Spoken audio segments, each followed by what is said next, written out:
নূরপুর গ্রামে তখন ঘোর অন্ধকার। ফজরের আজানের আর মাত্র কিছুক্ষণ বাকি, কিন্তু সেই রাতের নিস্তব্ধতা ভেসে আসছিল মানুষের আর্তচিৎকার আর বিভীষিকাময় এক দৃশ্যের সাক্ষী হচ্ছিল সবাই। যেখানে সদ্য দাফন করা হয়েছে গ্রামের সবচেয়ে নামাজি, সবচেয়ে পরেজগার রুবিনা বেগমকে, সেই কবর থেকে দাউ দাউ করে জ্বলছে এক প্রলয়ঙ্করী আগুন। গ্রামের মানুষজন হতভম্ব, ভীত সন্ত্রস্ত। এমন দৃশ্য আগে কেউ দেখেনি। বালতি বালতি পানি ঢালা হচ্ছে, কিন্তু আগুন যেন আরও তীব্র হচ্ছে। কেন এমন হলো? কেন একজন পুণ্যবতী নারীর শেষ ঠিকানা এমন অগ্নিশিখায় হলো? সেই রহস্য উন্মোচিত হলো এক অপ্রত্যাশিত এবং হৃদয়বিদারক সত্যের মাধ্যমে, যা গ্রামের সব মানুষের বিশ্বাসকে নাড়িয়ে দিয়েছিল। নূরপুর গ্রাম তার শান্ত পরিবেশ আর সরল মানুষের জন্য পরিচিত ছিল বহুদূর পর্যন্ত। এই গ্রামের এক প্রান্তে ছিল রুবিনা বেগম ও তার স্বামী হাফিজ সাহেব। আবদুল্লাহ ছোট বাড়ি। আবদুল্লাহ সাহেব গ্রামের মাদ্রাসার শিক্ষক ছিলেন এবং সবাই তাকে হুজুর নামেই চিনত। তার দিনদারি, খোদাভীতি আর মিষ্টভাষী স্বভাবের জন্য তিনি সবার কাছে অত্যন্ত শ্রদ্ধার পাত্র ছিলেন। অন্যদিকে রুবিনা বেগমকে গ্রামের সবাই জানত একজন ৩০ বছর বয়সী অত্যন্ত সুন্দরী, পরেজগার, পর্দানশীল নারী হিসেবে। তার নামাজার প্রতি নিষ্ঠা, কোরআন তেলাওয়াত আর অভাবী মানুষের প্রতি তার মমত্ব ছিল সর্বজন বিদিত। তিনি গ্রামের নারীদের বিভিন্ন ইসলামী বিষয়ে উপদেশ দিতেন, তাদের সমস্যা শুনতেন এবং সমাধান দিতেন। তার ব্যক্তিত্ব ছিল এক ধরনের নীরব প্রভাব, যা সবাইকে মুগ্ধ করত। রুবিনা এবং আবদুল্লাহ সাহেবের কোনো সন্তান ছিল না, তবে তাদের দাম্পত্য জীবন ছিল অত্যন্ত সুখের এবং গ্রামের চোখে এক অনুকরণীয় আদর্শ। রুবিনার বাহ্যিক জীবন ছিল এতটাই পবিত্র ও ত্রুটিহীন যে কেউ ঘুণক্ষরেও ভাবতে পারত না যে তার জীবনে কোনো অপ্রকাশিত অধ্যায় থাকতে পারে। একদিন রুবিনা হঠাৎ অসুস্থ হয়ে পড়লেন। প্রথমে হালকা জ্বর, তারপর শ্বাসকষ্ট এবং শারীরিক দুর্বলতা। গ্রামের ডাক্তারের ওষুধ, কিন্তু তার অবস্থার কোনো উন্নতি হলো না। তার অসুস্থতার খবর শুনে গ্রামের সবাই চিন্তিত হয়ে পড়ল। মসজিদে বিশেষ দোয়া মাহফিলের আয়োজন করা হলো। আবদুল্লাহ সাহেব নিজেও তাহাজ্জুদের নামাজে কেঁদে কেঁদে স্ত্রীর জন্য দোয়া করতে লাগলেন। কিন্তু আল্লাহর ইচ্ছা ছিল ভিন্ন। ৩ দিনের মাথায় ঈশার নামাজের পর তিনি শেষ নিঃশ্বাস ত্যাগ করলেন। রুবিনার মৃত্যুতে নূরপুর গ্রামে শোকের ছায়া নেমে এলো। এমন পুণ্যবতী নারী, এমন অকাল মৃত্যু, সবার মুখে একই কথা। পরের দিন জোহরের নামাজের পর তার জানাজা অনুষ্ঠিত হলো। ইমাম সাহেব তার ফজিলত বর্ণনা করতে গিয়ে আবেগে আপ্লুত হয়ে পড়লেন। হাজার হাজার মানুষ তার জানাজায় অংশ নিল। সবাই দোয়া করেছিল, আল্লাহ, রুবিনাকে জান্নাতের সর্বোচ্চ স্থান দান করুন। জানাজার পর তাকে স্থানীয় কবরস্থানে দাফন করা হলো। আবদুল্লাহ সাহেব এবং গ্রামের কিছু যুবক মিলে কবর খনন করল এবং রুবিনাকে কবরে নামানো হলো। যখন কবরের উপর মাটি দেওয়া হচ্ছিল, তখনই ঘটল এক অভাবনীয় ঘটনা। হঠাৎ করে কবরের ভিতর থেকে ধোঁয়া উঠতে শুরু করল। প্রথমে হালকা, তারপর ঘন কালো ধোঁয়া। সেই ধোঁয়া এক উৎকট গন্ধ ছিল, যা পচা মাংস পড়ার মতো। উপস্থিত সবাই ভয়ে চিৎকার করে উঠল, কি হচ্ছে? চারদিকে হাহাকার পড়ে গেল মুহূর্তে। কবরের উপরের মাটি ফেটে গেল এবং ভিতরে দাউ দাউ করে আগুন জ্বলতে দেখা গেল। সেই আগুন যেন মাটি ফুঁড়ে আকাশপানে ছুটছিল। আগুনের লেলিহান শিখা দেখে সবাই হতভম্ব হয়ে গেল। আবদুল্লাহ সাহেব গ্রামের সবাই মিলে আগুন নেভানোর চেষ্টা করতে লাগল। বালতি বালতি পানি ঢালা হলো, কিন্তু কোনো লাভ হলো না। আগুন যেন আরও দ্বিগুণ উৎসাহ করে জ্বলতে লাগল। সেই আগুন এমন তীব্র ছিল যে কেউ তার কাছে ঘেঁষতে পারছিল না। গ্রামবাসী আতঙ্কে শিউরে উঠল। অনেকে ভয়ে জ্ঞান হারালো, অনেকে দৌড়ে পালাতে লাগল। আবদুল্লাহ সাহেব, যিনি কিছুক্ষণ আগেও স্ত্রীর জন্য দোয়া করেছিলেন, তিনি এই দৃশ্য দেখে থরথর করে কাঁপতে লাগলেন। তিনি বিড়বিড় করে বলতে লাগলেন, লা হাওলা ওয়ালা কুওয়াতা ইল্লা বিল্লাহি আলিউল আজিম।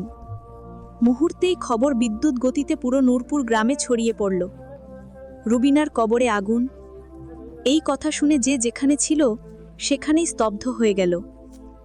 যারা রুবিনাকে পুণ্যবতী নারী হিসেবে জানত তারা এই ঘটনা বিশ্বাস করতে পারছিল না। অনেকে দৌড়ে কবরের কাছে ছুটে এলো, কিন্তু আগুনের তাপে কাছে ঘেঁষতে পারল না। সারা রাত ধরে কবর থেকে আগুন জ্বলতে থাকল, আর সেই আগুনের আলোতে গ্রামের আকাশ লালচে দেখাচ্ছিল। মানুষের চোখে ঘুম ছিল না। সবাই ভাবছিল, কেন এমন পুণ্যবতী নারীর কবরে আগুন? গ্রামবাসীরা একত্রিত হয়ে আব্দুল্লাহ সাহেবের কাছে এলো। তাদের চোখে ভয়, বিস্ময় আর প্রশ্ন। আব্দুল্লাহ সাহেব তাদের অস্থিরতা দেখে বললেন, আল্লাহই ভালো জানেন রুবিনার কি গোপন পাপ ছিল। তবে এই আগুন সহজে নিভবে না, যতক্ষণ না আমরা এর রহস্য উন্মোচন করছি। এরপর গ্রামের প্রবীণ ব্যক্তিরা সিদ্ধান্ত নিল কিছু বিজ্ঞ আলেম ও হাফিজদের নিয়ে এসে এই ঘটনার কারণ অনুসন্ধানের জন্য দোয়া ও ইস্তিগফার করা হবে। গ্রাম থেকে কিছু দূরে এক প্রসিদ্ধ আলেম ছিলেন আল্লামা ফজলুল হক সাহেব। তাকে আমন্ত্রণ জানানো হলো। তিনি এসে রুবিনার কবরের অবস্থা দেখে নিজেও বিস্মিত হলেন। তিনি সবাইকে একত্রিত করে বিশেষ দোয়া ও ইস্তিগফারের আয়োজন করলেন। এরপর তিনি আব্দুল্লাহ সাহেবের দিকে তাকিয়ে বললেন, হুজুর, রুবিনা ছিলেন একজন দিনদার নারী, আপনার স্ত্রী। আপনি কি তার কোনো এমন গোপন বিষয় জানতেন যা আল্লাহ তাআলা অসন্তুষ্ট করতে পারে? আব্দুল্লাহ সাহেব প্রথমে ইতস্তত করছিলেন। তিনি তার স্ত্রীর প্রতি মানুষের সম্মান নষ্ট করতে চাননি, কিন্তু কবরের এই ভয়াবহ অবস্থা দেখে এবং আল্লামা ফজলুল হক সাহেবের কথায় তিনি বুঝতে পারলেন যে সত্য উন্মোচন না হলে এই আগুন নিভবে না, রুবিনা আত্মা শান্তি পাবে না। দীর্ঘশ্বাস ফেলে তিনি মাথা নিচু করে বলতে শুরু করলেন। তার কথা শুনে উপস্থিত সবাই হতভম্ব হয়ে গেল। আব্দুল্লাহ সাহেব বললেন, রুবিনার বাইরের দিক থেকে যেমন ছিলেন, ভেতর থেকে তেমন ছিলেন না।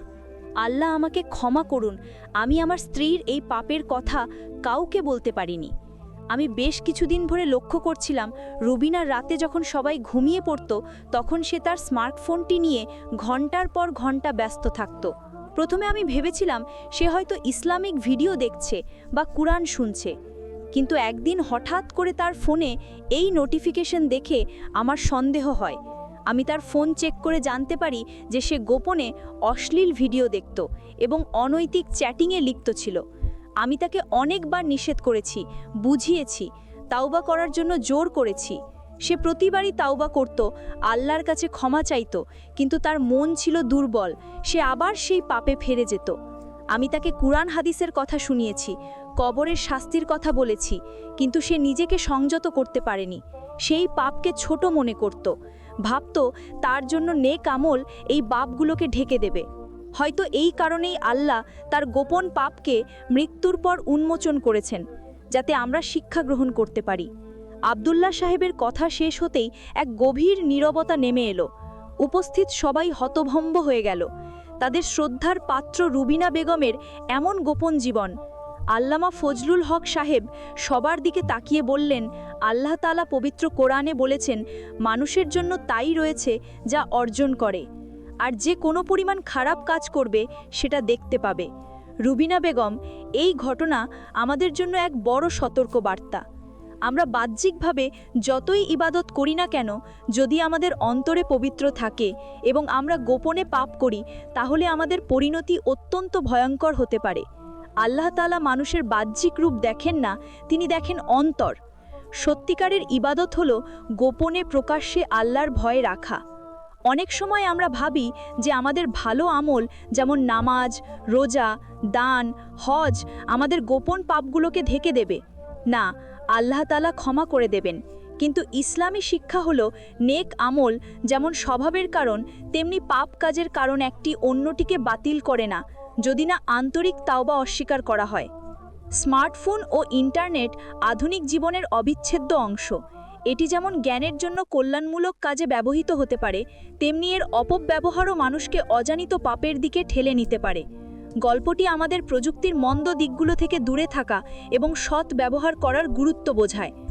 ভুল করা মানুষের স্বভাব, কিন্তু ভুল করার পর আল্লাহর কাছে আন্তরিকভাবে তাওবা করা এবং সে পাপ থেকে ফিরে আসার দৃঢ় সংকল্প করা অত্যন্ত জরুরি।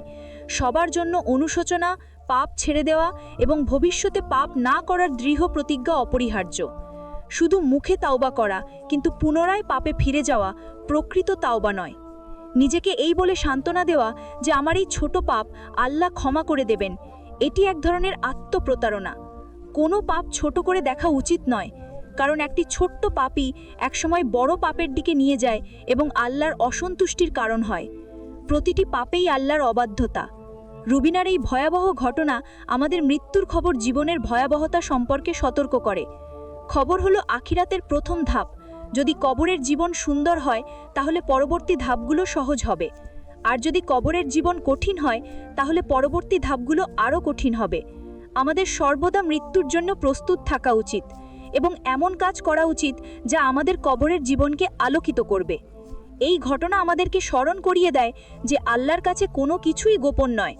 আমরা যতই গোপনে পাপ করি না কেন, আল্লাহ তাআলা সব কিছু দেখেন, জানেন। আমাদের সর্বদা এই অনুভূতি নিয়ে জীবনযাপন করা উচিত। রুবিনার জ্বলন্ত কবর যেন পুরো মুসলিম উম্মার জন্য এক নীরব সতর্ক বার্তা হয়ে রইল। হে বান্দা, তোমার গোপন পাপ থেকে আন্তরিকভাবে তাওবা করো, তার দিকে ফিরে আসো, তার নির্দেশ মেনে চলো, অন্যথায় তোমার পরিণতি হতে পারে রুবিনার মতো ভয়াবহ।